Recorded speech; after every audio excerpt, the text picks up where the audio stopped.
Hello, today we're going to continue our study of graphing sinusoidal functions, and if you recall from yesterday, the sinusoidal functions are going to be periodic functions, meaning they repeat over and over and over again. So a little bit of review and history. When you think about the unit circle and we start locating the points on the unit circle, we know that this is a point 1, 0, 0, 1, negative 1, 0, and 0, negative 1. How do these points relate to the unit circle? Well, if you think and recall from yesterday and the previous chapter, the sign value is the y value. So if you start taking the sign of every point along the circle, that's where the points come from on the unit circle. So if we think about the sign of 0, the sign of 0 is 0. So I can come over here to my graph and plot the point 0. Think about the sign of pi over 2, the sign of pi over 2. So right here is pi over 2. The sign of pi over 2 is 1. The y value when we are at pi is 0. And the y value when we are at 3 pi over 2 is negative 1. And the y value at 2 pi is back to 0. And we can take those points and connect them to make a smooth curve.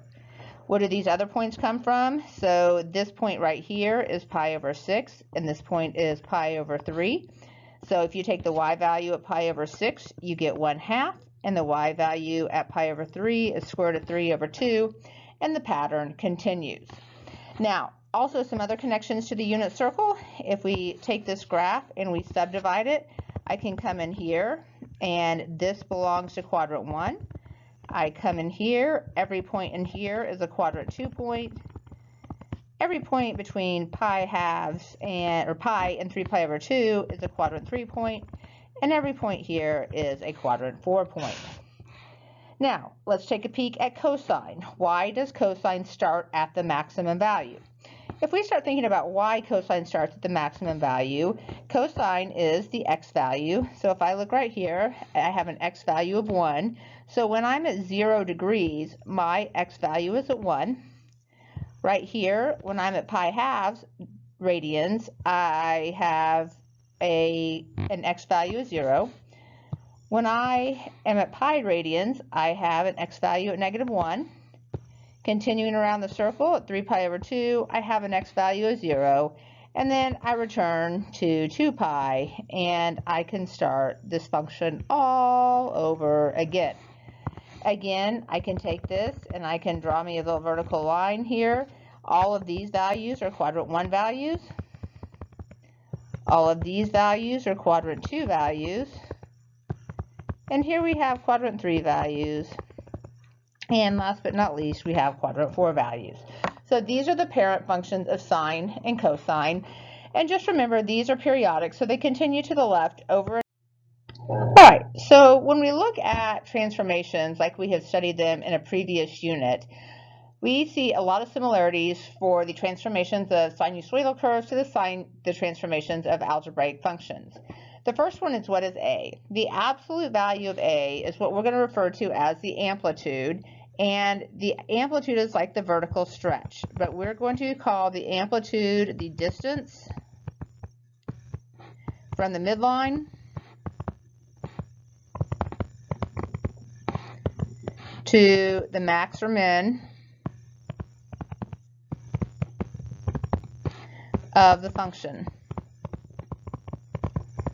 And because the amplitude represents distance, it's always going to be positive. So even though it might be negative in the problem, the negative has a different meaning. It means the graph is going to be reflected over the horizontal axis.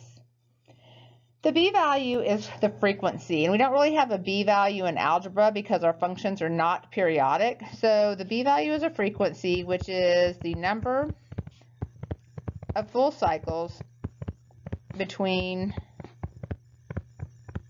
0 and 2 pi. So we would look at the domain from 0 to 2 pi, and we would count the number of full cycles, and that's going to be how frequently the graph occurs.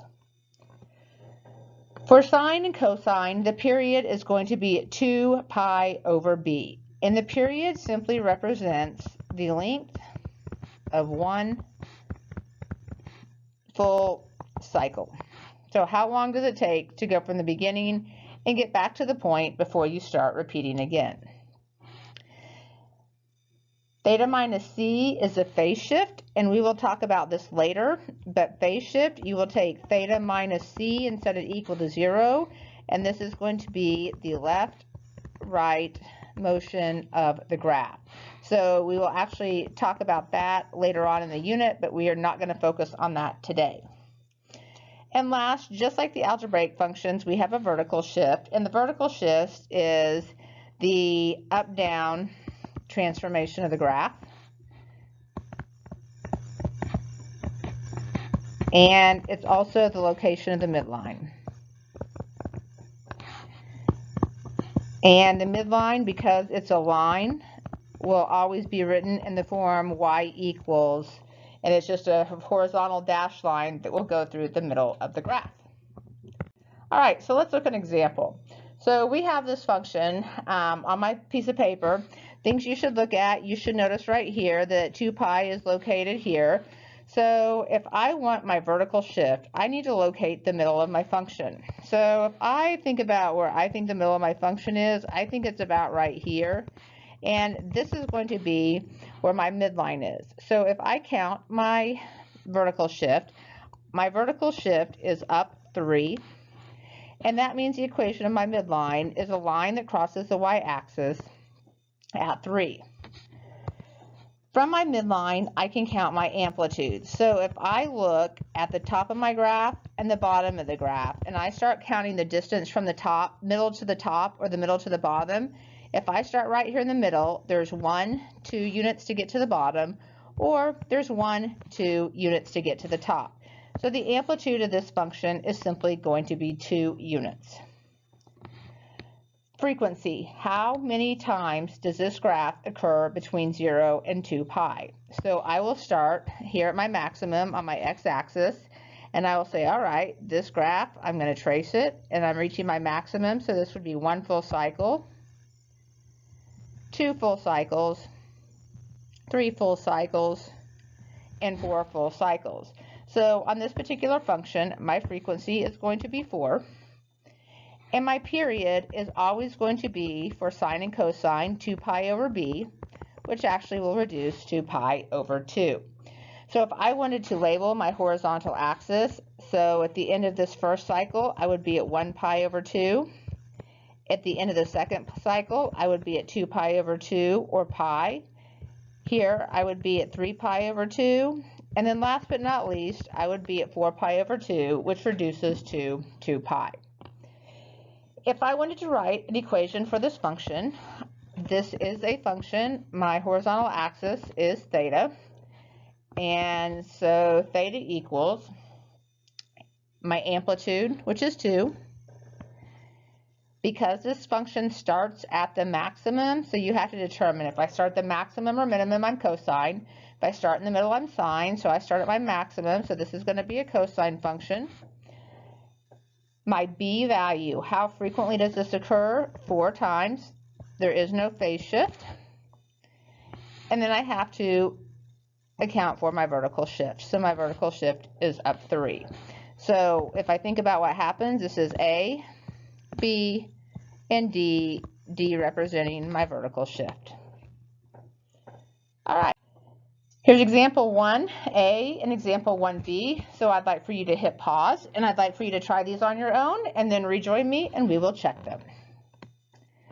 All right, welcome back. So when I look at this particular function, I do not see a vertical shift. So there is no vertical shift, which means the equation of my midline is 0. I start thinking, well, how often does this function occur? Well, if I start down here at the minimum and I trace it, I'm back at my minimum 1 time, and I reach my minimum a 2nd time. So this function has a b value of 2, which means my period is going to be 2 pi over 2, or pi. So if I think at the end of 1 full cycle, this location right here would be pi. My amplitude, how high and how low from the midline do I go? Please note that I always use dashed lines because dashed lines are not part of the graph. So if I start counting, this is 1, 2, 3, 4 units up to get to my midline. So my amplitude, which is A, is going to be 4. It's always a positive number. I have to determine, hey, is this a sine function or is this a cosine function? So remember that a sine function will always start on the midline and a cosine function will always start at the max or min. Because this function starts at the minimum, it's going to be a cosine function. And because it starts at the min and the parent function starts at the max, you're going to have a negative. My amplitude is 4. Cosine. My b value is 2. And the variable I chose to use was theta. All right, let's see how you did on example. All right, let's see how we did on example 2 now. So if I start looking at where everything is, I can start right here. I have my midline. This looks to be about -3. If I look at where my maximum and my minimum values are, they are 2 units up and 2 units down. So this is at -1 and this is at -5. So my vertical shift is going to be at -3, which means the equation of my midline is y equals -3. This function, if I look at it and I start thinking, well, how many full cycles of my function do I have? Well, I start at the middle.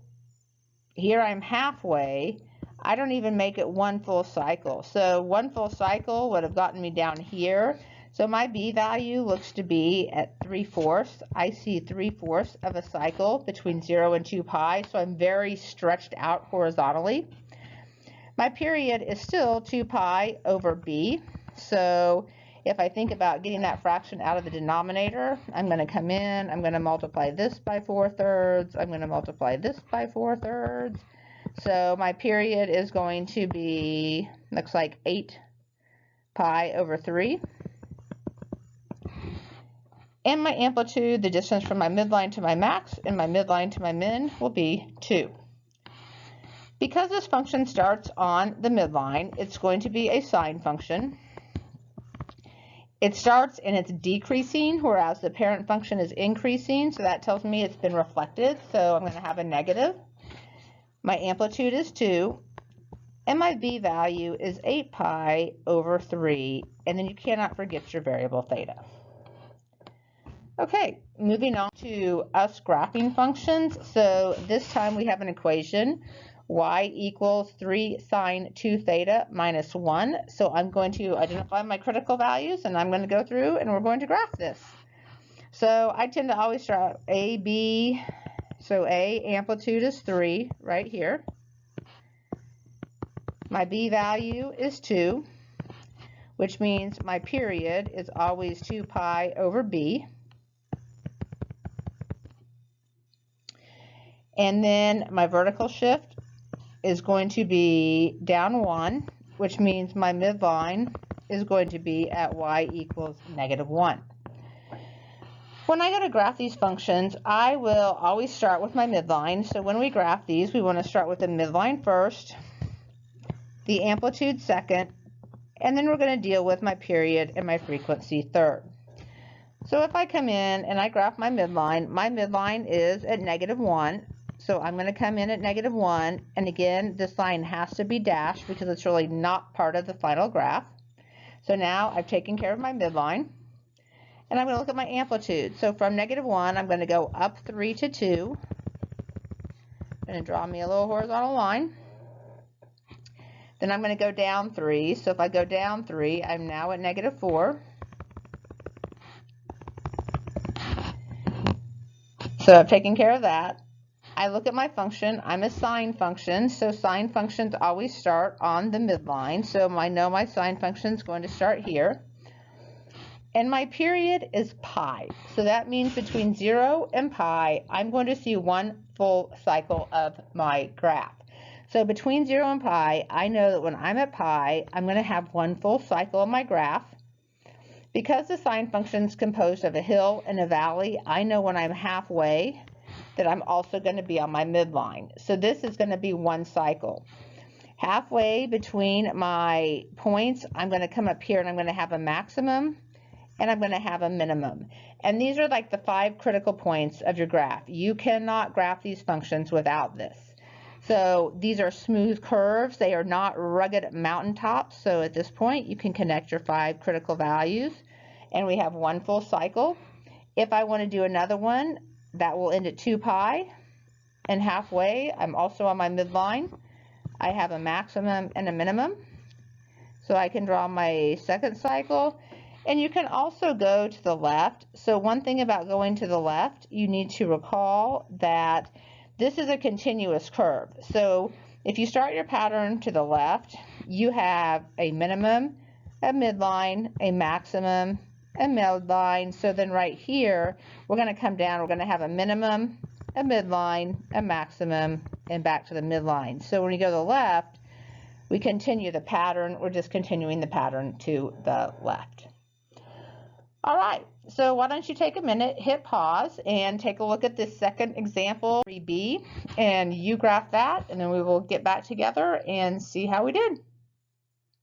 All right, welcome back to example 3B. So if we start identifying the parts, we have an A value. Remember, it's the absolute value because distance is always positive, so my amplitude is 2. There is no vertical shift, so my midline is my horizontal axis, so I have no vertical shift. My B value is a number in front of theta, so my B value is 1/2, which means my period is 2 pi over 1/2. If you take 2 pi over 1/2, you get 4 pi. So this is the length of one full cycle, and B being 1/2, this is the number of cycles between 0 and 2 pi. So if you think of what we're really going to see on this graph, between 0 and 2 pi, we are only going to see half a cycle between 0 and 2 pi. As always, I do the same 3 things every single time. I start with my vertical shift, I graph my amplitude, and then I worry about my period from there. So I don't really have a vertical shift, so I just going to mark my x-axis as my midline. From my midline, my amplitude is 2, so I'm going to go up to 2, and I'm going to go down to -2. And I'm going to adjust my graphs. Then I have to determine, am I going to start at my maximum, my minimum, or my midline? So I'm looking at this, and I see that I have a cosine function.